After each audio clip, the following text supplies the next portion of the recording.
This is Tyrese Halliburton, and you're listening to Setting the Pace. What is up, Pacer Nation? Welcome back to another episode here of your go-to Pacers podcast, Setting the Pace in the Indiana Pacers. They have another center on the roster other than Tony Bradley. His name is Jay Huff.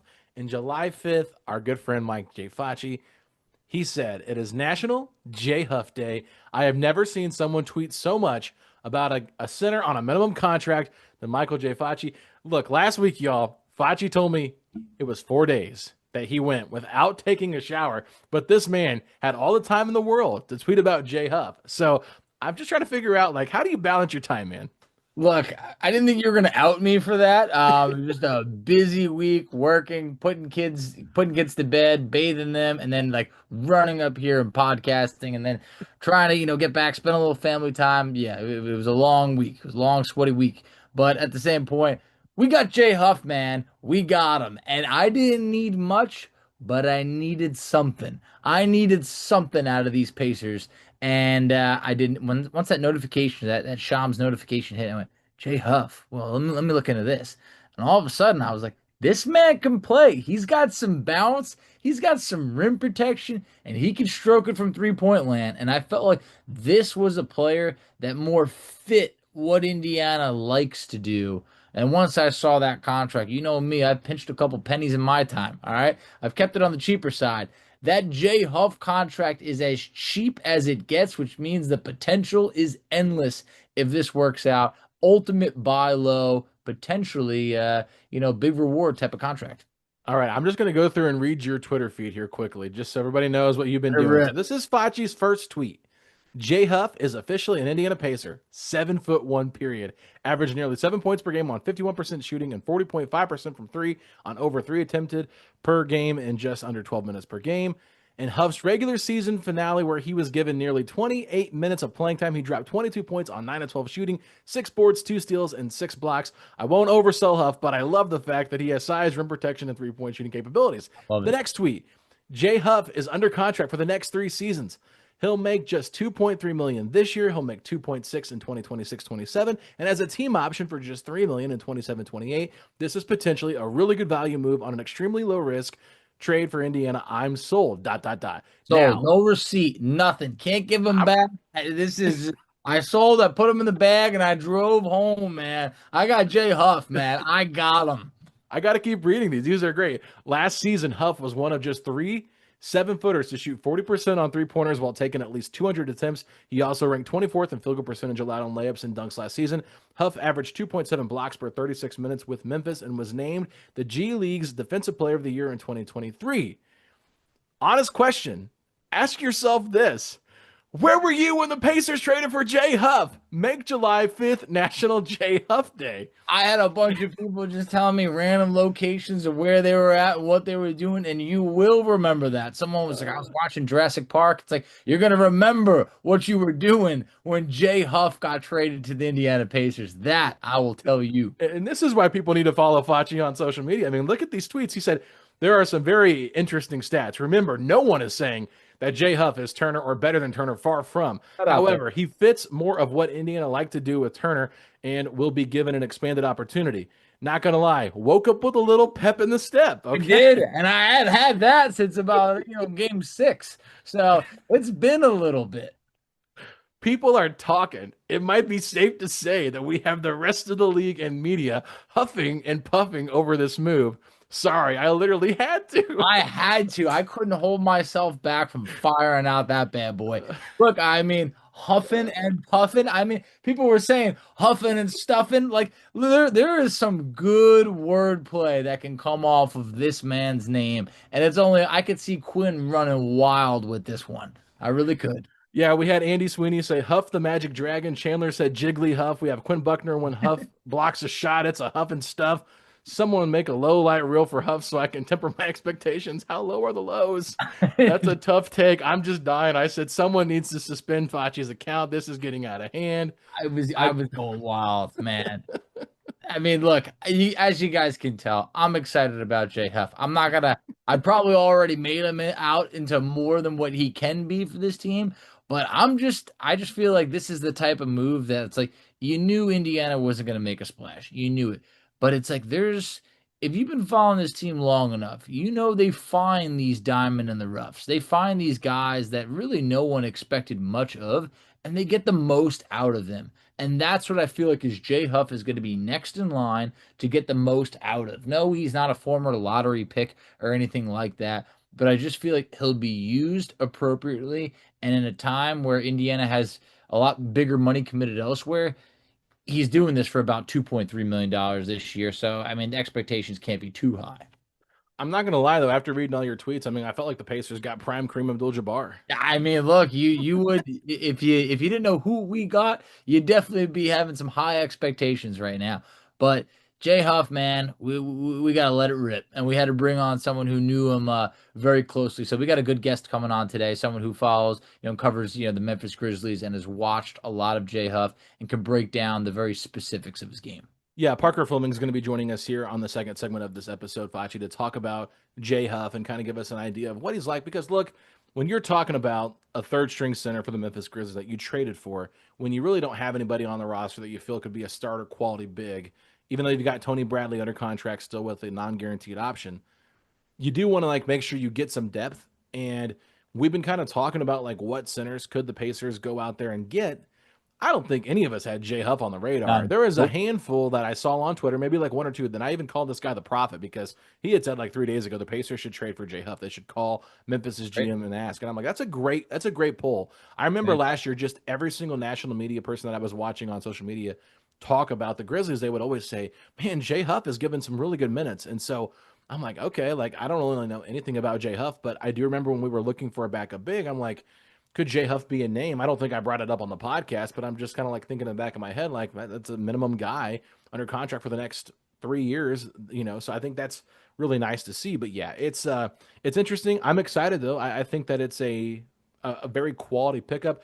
Yeah. It kind of reminds me right now, Facci. I don't know if you remember this or not, but when the Pacers kind of went through like that center rotation of like Jordan Hill, Jan Mahimi, that group, I kind of feel like that's where they're going right now. But I'm interested to see what Jay Huff can do. I feel like this is a good opportunity. I really am. Look, we've talked about this team has lacked some size. He's 7'1" with a 7'5" wingspan. Like this is adding some real size because Isaiah Jackson a little bit more undersized as a big. Tony Bradley has some size, but obviously has some limitations. I felt like, look, everybody remembers Tony Bradley shooting threes and not for the right reasons. Isaiah Jackson, the 3-point shot has never developed. So I feel like for a guy like Jay Huff, it feels like, hey, there is definitely good 3-point shooting there already. Like we said, shot over 40%. And also, Turner almost did this. I could be wrong, and I hope that somebody looks this stat up. I remember at one point seeing that I don't believe anyone in NBA history has ever shot 40% from three and averaged 2 blocks per game. Turner last year was at like 39.6%. And I believe from blocks, I think he was like just under 2. So like he's come close at times and others have come close. I don't think it's crazy. Look, Jay Huff is a player that if he has enough playing time, maybe it is possible. I mean, in just about under 12 minutes, he averaged about a block. He shot 40% from three. It's a lot to ask out of him, but I just feel like this is a guy that like, why can't he shoot 38% from three and give you a block and a half or anything like that? And there's just not many people that in the NBA can do that. And then when you, like I said, when you boil it down to 7-footers, that's a really rare skill set, and I feel like that's something that he possesses. It seems like he was a late bloomer. Obviously, 4 years in college, came on the last few years a little bit slower, but I feel like this is a guy who's probably hitting his prime right now, under contract for the next 3 years. If Indiana wants to pick up his eventual, team option in that final third year of the deal, or it'd be fourth year, whatever you want to call it, 3 years remaining. I think this is just a great scenario of, hey, if it doesn't work out, you didn't give up much. If it does work out, wow, what a steal. Yeah, I think that's kind of how I feel too. Like, you're not going to find much better bang for your buck on a backup big than this right here. And this feels just like you mentioned earlier, like just like a Pacers savvy move. And I tweeted that out. it's under the radar. Nobody really is Yep. expecting it. No expectations. But what he's going to do is he's going to come in here and he's going to fill a role, and people are going to really like the way that he plays. I think one thing that might be a little bit of a knock on him. Obviously, the rebounding is not great. That's real. That's real. Yeah, He's not a good rebounder. He's not a good rebounder, but he's not really a very strong looking human being, right? He's not like this like brute force like you see with Tony Bradley. Like Tony Bradley is a man. Like you're not going to move that guy. Jay Huff is more of like a lanky guy. He's a guy that's got bounce though. He does. I mean, when you're talking about a rim protector and a lob threat in one, like, no, this isn't a guy that we've seen play 35 minutes a game that can actually go out there and produce at a high level. His per 36 numbers, like I threw them out there just to kind of showcase like what he would be if he got an expanded role. But like, no, I mean, you're not going to expect that. But you could run wild with those numbers. I mean, you could run wild with just those per 36 numbers. Like I brought that up to Parker. He feels like the classic guy. It's like, yo, have you seen his per 36? Like it's better than Turner's. Like I saw people have that, and it's like, hey, no one's saying that he's going to be Myles Turner, but what you can start to say if you kind of like, if you kind of look at it and say, hey, center by committee, 3 guys making about 11, $12 million total compared to Turner making, almost $27 million. I mean, you could start to say, hey, you know what? Maybe there's not that much of a drop off if all 3 guys are able to play their roles good enough. I think that you're never going to be able to just replace a Myles Turner right now, but I think that I feel better about the center by committee right now, just because we don't know the health status of Isaiah Jackson, but if he is 80% of what he was, him and Jay Huff, I think, are going to be a good duo. Tony Bradley is the one that, is probably the center on the roster for now. I will say this, like, you've seen that meme where the guy slaps that big old flex tape on the gallon yes, of exactly. That's what this is. Yes. What it is basically the Pacers, they got pantsed, they lost Myles Turner. Bada bing, bada boom. You got to slap the flex tape on. Yep. You got to get in there and find a center that's going to help do something similar to Turner. And look, I would just say the Turner discourse on social media right now is all over the place. Oh, yeah. You got people saying, Turner ain't that big of a deal, easy replacement. Then you got people saying, how can you let the franchise that was here for the guy that was here with the franchise for 10 years walk away for absolutely nothing and not address it, and they get all upset. And then you're seeing people coming, I mean, people are in my mentions, Facci, saying, you need to quit acting like Turner's Jokic. I said, first of all, I've never once had that hot of a take about Myles Turner. I just said the Pacers were caught being cheap. They got caught, trying to blindside Myles Turner, and he found a deal that they didn't think was out there. That's just how I feel. I could be wrong. We'll ask Chad Buchanan about that when he comes on our podcast after Summer League. But, like, no, I'm not going to sit here and act like getting Jay Huff replaces what you lost in Myles Turner. I think that's asinine to even think that you've done that. He could have some similar skill sets to Turner and maybe have something else that Turner doesn't have in terms of a lob threat. And he might be more of a consistent three-point shooter. We just don't know that yet because we haven't really seen him in a bigger expanded role. So I'm not putting any like cap on what Jay Huff can be or whatever, but like to act like this is like an easy, like, oh, they just replaced Myles Turner, no problem for like rent a Turner, basically. Like, to me, that's a little bit asinine. So I will just say the discourse with Myles Turner is all over the place. I think somewhere in the middle, if everybody could just kind of like relax and take a step back, like losing Turner is a big deal, but like you can find a committee of centers that can fill kind of that void. You're still not going to get the same level of production as a Myles Turner because of what he brought you. But like, let's not act like you're losing a 10-time All-Star. You're losing a guy that was never really an All-Star contention. He was a very quality starting center, and that's the extent of it.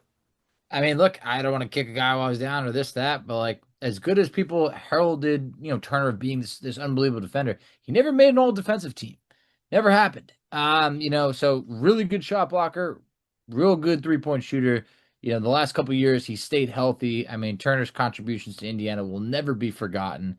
But yeah, there's a lot of people that are hurt, and I think that right now are definitely undermining what Turner brought to this team. So hey, wish him luck. Everything like that's fine, but I think for right now, I just feel a little bit better knowing that, like, okay, we don't have to keep looking to scan this trade market for some big deal. There could have been a scenario out there, like, could maybe Indiana have made a bigger trade? Yeah, potentially, but what would it have cost? We've seen, like, the Walker Kessler, oh, this is what it's going to cost. Okay, well, that costs a lot.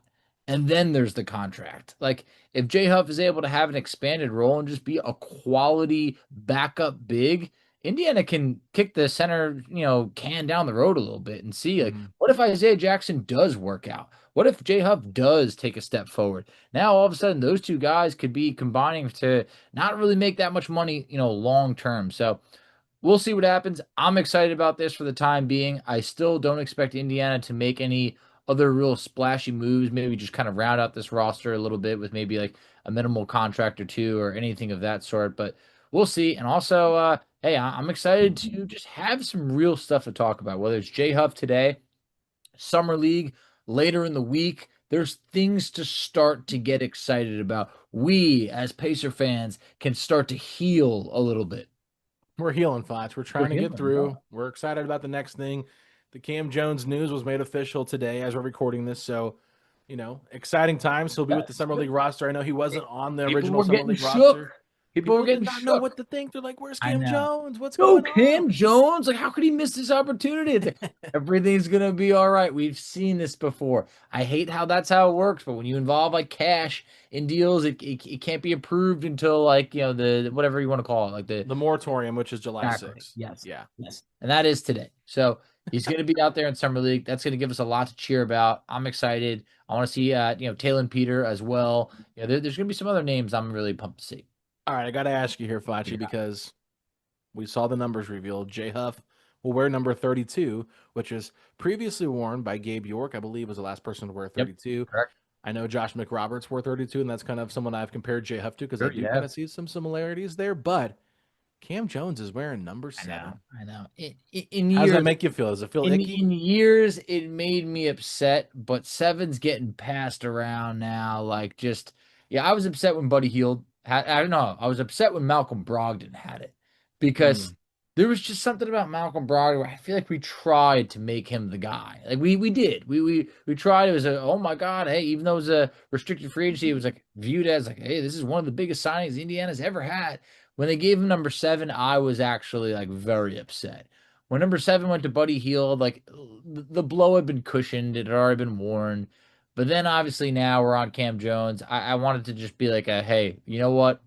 I hope you're one of the guys. I hope you're one of the guys moving forward that's going to be here for a long time. We obviously know number 7's never going to be retired by the Pacers, and I've kind of let that ship sail. But wear it proudly. Wear it proudly. That's all I ask. The track record for number 7, I think it's been pretty good for the Pacers. I mean, Al Jefferson wore it. Buddy Hield wore it. Buddy Hield had some good moments. It was Al Jefferson first, and as much as I love Al Jefferson as good player, someone who was very kind to us coming on the show, I just remember to me I was like, this is too soon. It was too soon at the time. It really was, and that like caught me off guard. Brogdon was kind of like, all right, whatever. And then Brogdon was good though. I mean, he had moments here, like he had a good career here. Like I'm not saying he was great. No, he didn't, but there was just like something missing in Brogdon, like the person. I think we all wanted or thought that he would be like the locker room leader, like incredibly well spoken. It felt like this is a guy that could rally like the troops, and I felt like he like doesn't see himself in that role, or never did, or just wasn't that type of guy. I think we always expected more out of Brogdon, and it just never happened.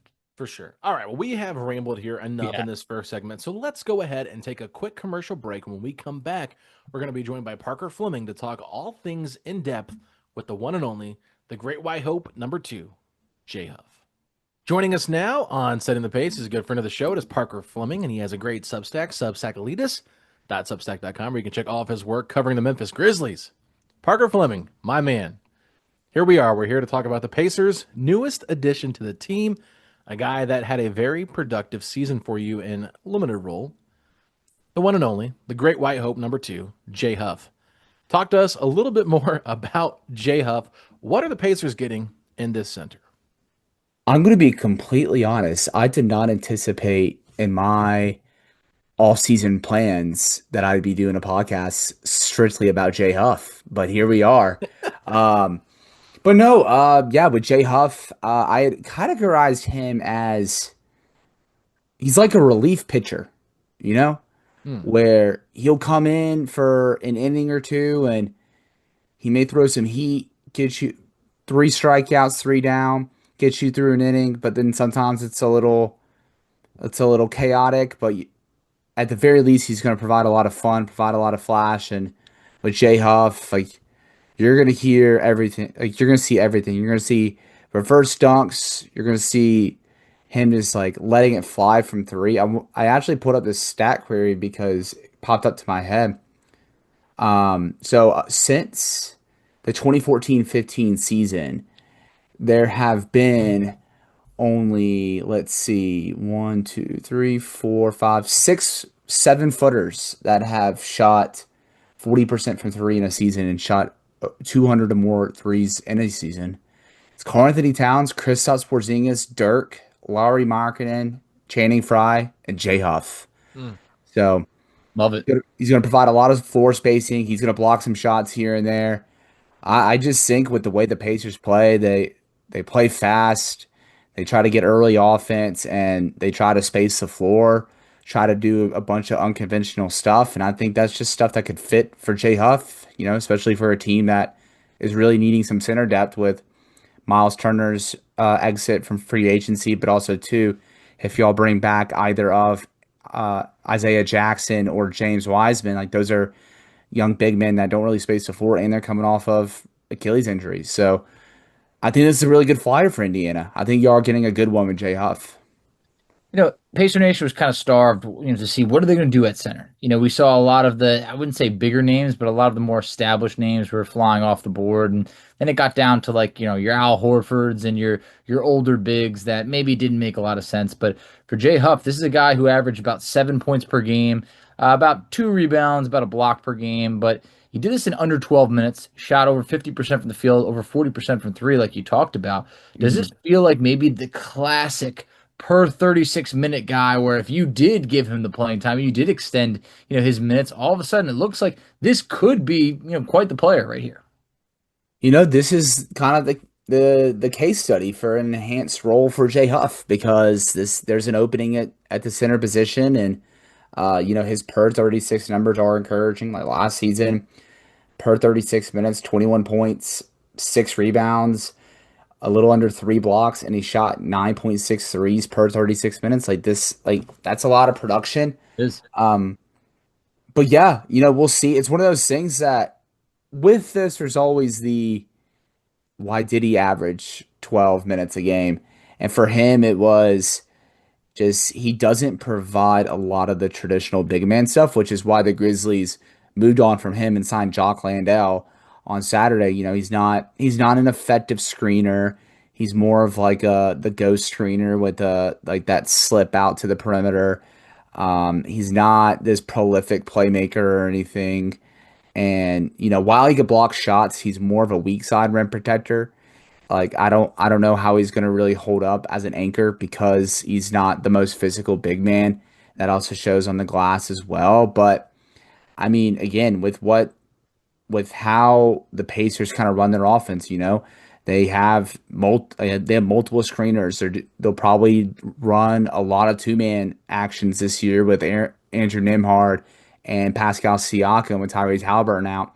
And then with a guy like Jay Huff, like if you are running those 2-man actions, you then have a real 7-foot floor spacer ready to receive driving kicks, but also too he is great and fantastic at diving to the basket, whether it's offensive rebounds or off cuts and just throwing it down. He shot 80% at the rim. Like literally, he shot 79.8% at the rim and 40% from three. Like that's remarkable play finishing, and that's what Indiana needs right now. Is they just need like effective sources of offense to kind of fit in to keep the system humming, especially without Tyrese Halliburton. And he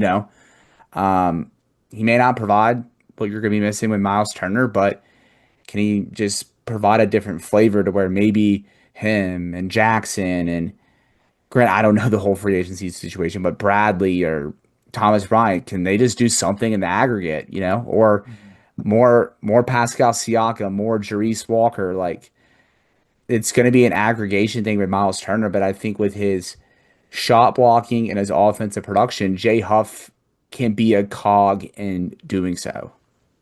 I want to just talk about why Jay Huff couldn't get more minutes and why the Grizzlies were just okay parting with him for a 2029 second and a second round swap. Obviously, I know that might be stylistically part of the reason why, but if this is a guy that can produce, like you mentioned, 80% at the rim, 40% from three, like this feels like a guy that should definitely be getting more minutes. Why wasn't he? What are some of his weaknesses that are going to keep him from maybe reaching that, hey, this guy could play 25 minutes a night? So I think with Memphis, it was more, well, for one, like throughout the season, they had always been, they've had a pretty deep front court, and they had pretty good health from their front court over the course of the season. With, I mean, Jaren Jackson Jr., Zach Edey, Santi Aldama, Brandon Clark, he's not going to be surpassing those guys in minutes. Like honestly, having Jay Huff as the fifth big man might have been a little bit of a luxury for Memphis last year.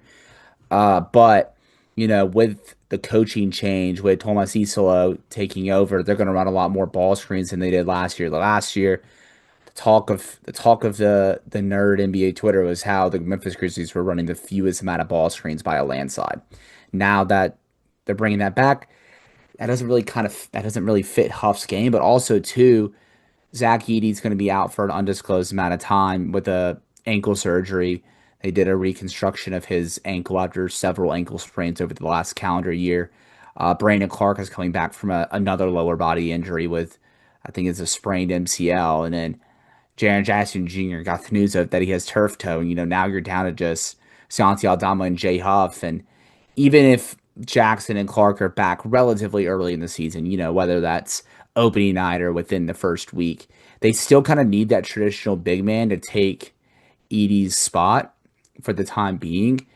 And, you're not going to get that similar level production out of a two-way contract maybe. So they just had to be like, all right, can we go find a veteran bruising center on the veterans minimum that can set screens, protect the rim, and crash the offensive glass? And they found that with Jock Landale. And sometimes with stuff like that, it's an opportunity cost. And that opportunity cost for the Memphis Grizzlies was Jay Huff. It's one of those things like, yeah, like he wasn't going to surpass those guys. He's not the traditional big man that fits a ball screen offense or anything. And he's not the most formidable rim protector, but it's not really an indictment on his game or anything, and I think now he got sent to a spot where he will get to show his game. He will get to show his skill set. He will get to show how productive he can be in an enhanced role. And this is a big opportunity for him to show, hey, is the production real, or is this like a sink or swim kind of situation for him?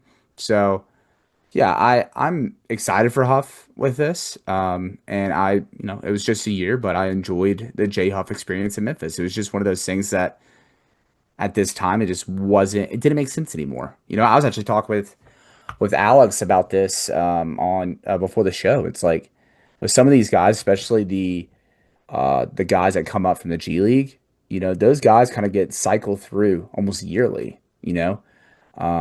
I don't want to butcher his last name, but Oscar, what's his last name, Oscar Alex? Tshiebwe, that was my Hodges boy guy. in college. Exactly. Like, That man could rebound like no other. absolutely. So like this guy he was on a two-way contract with the Pacers, right? Yeah, he And was. and he Couldn't was the get any best playing time. rebounder in the G League, Yep. won Breaking G League records. Rookie of the Year, and they Yep. moved on from him the next year. Like it just happens. It's the life of the back third of the rotation play, or back third of the roster players in the NBA. It all kind of cycles through and things keep moving, and there's no indictment for Jay Huff's game with this trade though. I mean, if we want to talk about G League accolades, I mean, Indiana's had, Gabe York, who's lit it up there. Trevlin Queen, who I believe was like a G League MVP or Finals MVP. And then obviously, if we want to stay on the accolades of the G League, Jay Huff is 2023 G League Defensive Player of the Year. So there is, talent there. But when you mention the guys in front of him in Memphis, obviously that's a tough situation for him to be able to crack playing time. He would need to be elite in order to bypass the names that you mentioned. However, I'll put this out there, Parker. Indiana doesn't typically lose trades. They find these diamonds in the rough, like your Aaron Nesmiths, who we all remember the infamous meme, a paper clip and some string and all that. Now here he is, scoring 20 points in 5 minutes against the Knicks in the Eastern Conference Finals, like playing big moments. Or you look at Obi Toppin for 2 second-round picks, or even last year it was like a second-round pick that may never even convey to Miami for Thomas Bryant, who gives them good minutes to be able to help Indiana get through the season. Now you look at Jay Huff, and I'm looking at it from a box score standpoint, just a game log.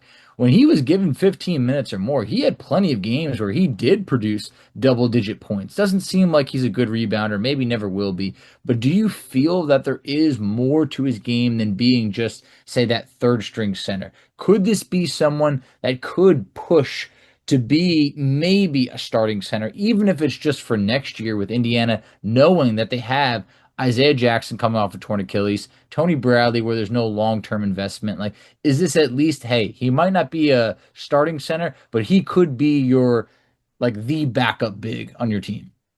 Yeah, why not? I mean, and the thing with Jay Huff is he has a few things going for him. For one, he can block shots. He can protect the rim pretty well, even if he can't be an anchor. He can space the floor, and when you provide that amount of floor spacing from the five, you have real utility on an NBA floor, especially when he's shooting not just with the accuracy but the volume. He has like one of the quickest releases I've ever seen from a 7-footer. I kind of like liken it to like pop a shot. That's how quickly he gets his shot off. And with his size and his finishing, like if you can be an effective finisher, block shots here and there, and just provide a little bit of juice, especially from the 5-man spots. I mean, the thing with the 5-man is, when you talk about backup fives, it's not the most expiring. Y'all have had to do it. Y'all have had to do it after looking at Myles Turner. You're like, who can you either say who can you go get in free agency, or who can we go get in this salary range with this sort of trade? And you're just like, damn, it's not that inspiring. It wasn't. It was not. It was like the desert out there looking at names that all of a sudden you try and sell yourself on. You're like, do I even really want this guy? Would it make sense? Would he want to be here right now? And I just feel like Jay Huff was not on my radar. But then when looking into, his game log, his past time in the G League, his contract, his style, his ability to stretch the floor, there was a lot that made a lot of sense for Indiana making this move. 100%. And I get it. I've had to do the same thing before the Grizzlies made those moves on Saturday. I was looking through and I'm like, the Rockets just signed Clint Capella, and then the Jock Landale's contract is non-guaranteed. I wonder if something could be there. And sure enough, the Grizzlies signed Jock Landale after trading Jay Huff. Like, I mean, it's also like I kind of have developed the theory that centers are kind of like running backs, like if you're not going to have like the best, obviously the best ones are the needle movers, and you can always have pretty good centers, but like when you kind of get down the list, it's almost better to go younger and cheaper than like the older veterans minimum guys, Mm-hmm. or paying guys like Yusuf Nurkic almost $20 million a year, So that's kind of how I look at it. And yeah, I mean, the thing with Jay Huff is he's going to provide stuff that's kind of considered an outlier for the center position with his floor spacing and his outside shooting and his shooting volume. So, like, yeah, why can't he become a legit backup five that could be a spot starter for this season, that for this gap year for the Indiana Pacers as they try to kind of figure out how they're going to move forward when Tyrese Halliburton comes back in 26-27. Yeah, I think you brought up a great point earlier talking about how quick his release is from the three-point line. I mean, that was one thing I noticed when watching all the clips that were being put out on social media. I'm like, man, this guy's got a quick release, and it looks like a guard out there shooting a three-point shot. Like, I was like, is that Doug McDermott or is that Jay Huff? I mean, that's just how quick he shoots it. And then, like, let's be honest here, like the behind the back dunks that he does all the time as well, like giving me Josh McRoberts vibes. That's an old name. That's a kind of a throwback, but like I just think like this is a really kind of interesting player. Is there someone that you would kind of compare his game to that would make some sense in terms of like what Pacer fans can maybe expect from him next season? Ooh, let's see. Who I can compare him to? That's tough because again, there's not Is he like one of an one? archetype. Is he? I wouldn't say he's 101. That's a little aggressive. Is he the new Wimby? Is he the new Wimby? Yeah, I wish he was the new Wimby. Pacers just found like the diamond in the rough next All-Star and Jay Huff. Like, let's go. That'd be We're running wild right now. We really are. I mean, he's got a lot of supporters in a short amount of time. Facci did declare that July 5th is National Jay Huff Day. I mean, did. And I'm you here know for what? it. I'm here People for are with National it. Jay Huff Day. Hey, we got nothing else going on the day after the 4th. It's kind of a little bit of some downtime. I feel like that day's wide open to be named National Jay Huff Day. So What about Jack Landau Day? Why doesn't he get a day, Foch? I mean, the It's- Grizzlies should be happy about that. They That'd be traded pretty Jay Huff. cool. I would like that. I'm gonna leave that to you In guys. Australia, it's International Day. Yeah, exactly. Yeah, it's more of an international thing. But I'm trying to figure out his best player comparison so that people can figure out, but like it's kind of tough. I think maybe the one it's like, oh, maybe this is there, but like I think he's kind of like uh Kyle Filipowski, Quentin Post kind of vibe. Okay. I don't know. Larry This Nance is Jr., but bigger, maybe? Larry Nance Jr. among centers, according to Dunks and Threes, he had the best 3-point percentage at 44.7. I think he has a little bit more versatility and passing chops. You know what? How about this? Imagine if you took some of the playmaking from his game and added it to his shot blocking, but Kelly Olynyk. Okay. I've always had a soft spot. I've always had a So soft. let's say that he's Kelly Olynyk-ish in a way. Without the All dick right. part, like, because Kelly Olynyk can be kind of a dick with how he plays basketball. Like, Oh no, Jay Huff. One thing I will say about Jay Huff is an awesome person. So Good. Hopefully, we get a little bit of dog in we him. don't bring in not. Yeah, exactly. Yeah. It's very important for Indiana to bring in like the right person that fits the culture there. They very much monitor that, and this is a guy who's was at Virginia for I believe it was like 5 years, right? It was at least 4. yeah, 4-year guy, yeah. won a natty. 4-year guy, hey, national champion Rick Carlisle went to UVA, so I'm sure he's got some familiarity there, able to, get the scouting report on him. So he's still a couple years younger than Turner, but Parker, let's talk about that contract. That contract is as good as it gets. We're talking about he's under contract for 2 more years, then a team option. Overall, it's basically like $8 million combined over the next 3 years. Obviously, the Pacers were just in a scenario where Turner wanted, or he signs for basically just under about $27 million per year. So now you have an opportunity to look at, hey, if it works out with Jay Huff, like you're in fantastic shape where now you could use that money elsewhere. You have a little bit more flexibility. This contract, I mean, is there any scenario where it could have been any better for Indiana to roll the dice on such a low risk, potential high reward scenario? I think when it comes to, think about this. Think about it this way. Last year, behind Myles Turner, because of the Isaiah Jackson, James Wiseman injuries, or even then, like signing James Wiseman last year, or signing or trading for Thomas Bryant, or signing Tony Bradley, you're having to use these different resources to bring in different depth pieces. But I'm looking at Spotrac right now, and over the remainder of his contract, Jay Huff will never make more than 1.75% of the cap. Like, Wow. so now, like, you can use those resources elsewhere because you could probably have the understanding, like, okay, this is a NBA backup center no matter what. And now you can use those resources that you were using to bolster your center rotation elsewhere.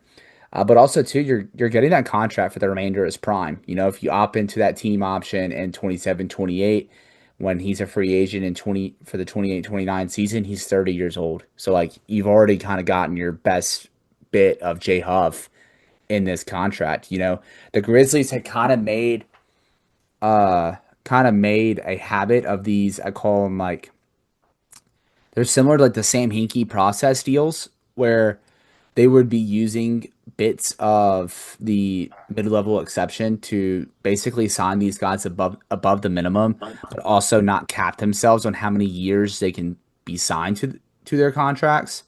So, like for example, the Grizzlies just signed Cam Spencer using the minimum, and he can only sign for 2 years, but they would get him on a 4-year deal with a team option in the last year. And also, too, there's a partial guarantee next year as well. So that's also worth noting as well. They've done this with Scottie Pippen Jr., Gigi Jackson, Vince Williams, and then some other ones that, didn't work out, like Kenneth Lofton Jr., Kennedy Chandler, Jonte Porter, guys where it's Killian Tilly, where it's kind of like, okay, no harm, no foul. We can get out of this and it doesn't hurt our books that much.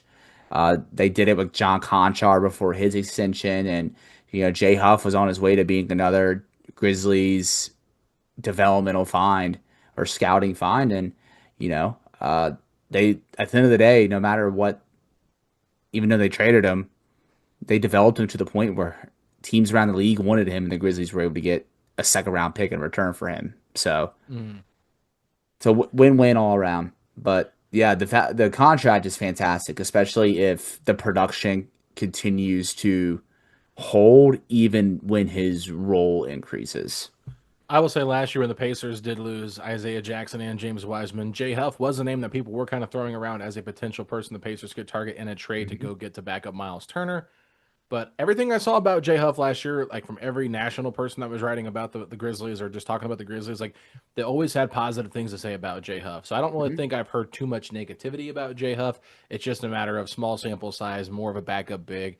Hard to really kind of project what he's going to be moving forward. So I don't have any other questions, Parker. Is there anything else you wanted to kind of say about Jay Huff as we kind of close this one out? Yeah, for sure. Obviously, very cool player. Reverse dunks, bunches of threes. I even like pulled up my Twitter history of tweeting about Jay Huff just to kind of make sure I have my notes here.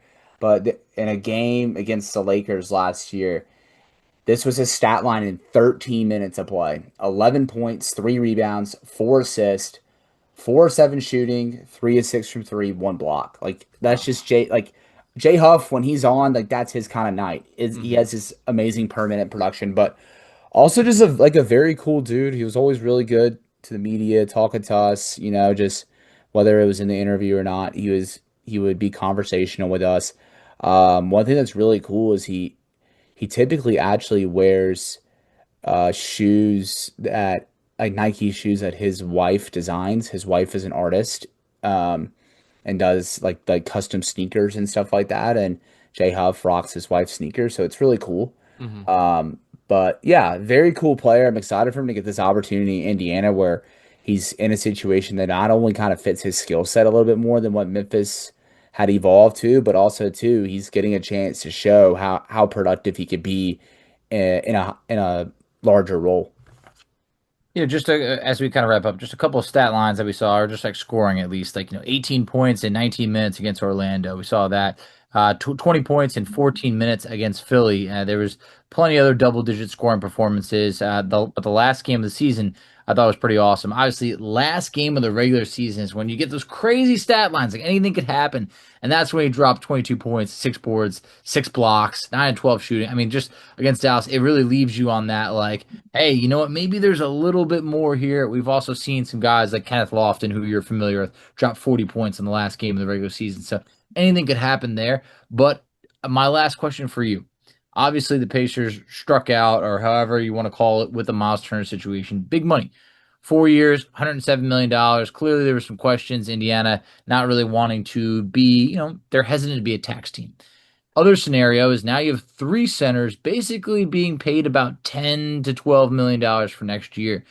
What side are you on? Like, if it's not a Jaren Jackson Jr., who could be a defensive player of the year, potential all-NBA guy, do you lean to the side of, hey, maybe center by committee, or is it like you talked about earlier, like sometimes you could end up potentially overpaying maybe the wrong guy?